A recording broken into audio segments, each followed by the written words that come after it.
Саламатсыңарбы урматтуу окуучулар? Кыргыз тили сабагыбызды баштайбыз. Бүгүнкү биздин өтө турчу темабыз үй канаттуулары деп аталат. Балдар, билесиңерби, үй канаттууларына эмнелер кирет? Демек, үй канаттууларына тоок, өрдөк, каз, балапан, жөөжө, күрп кирет экен. Булар жем жешет жана курт-кумурскаларды терип жешет. Булар адамдарга кандай пайда алып келет? Адамдар үй канаттууларынан жумуртка алышат, ошондой эле этин жешет. Булардын канаттары болгон үчүн үй канаттуулары деп коебуз. Булардын ичинен өрдөк, каз сууда сүзө алат. Эми балдар, дептерибизди алып чыгып, окуу китебибизден тапшырма аткаралы. 7-көнүгү тоок, каз, өрдөк, балапан деген сөздөргө сүйлөм түзгүлө.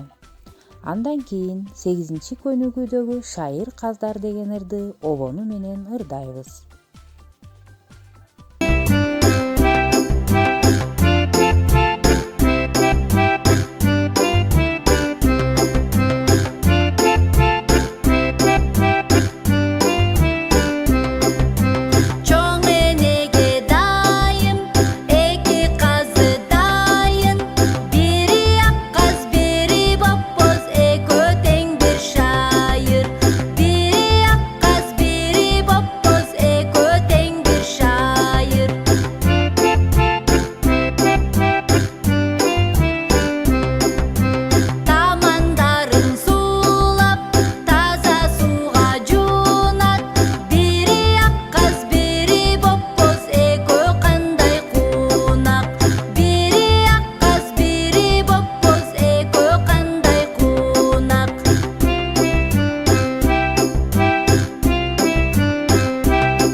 Бүгүнкү сабагыбыз соңуна чыкты. Саламатта калгыла балдар.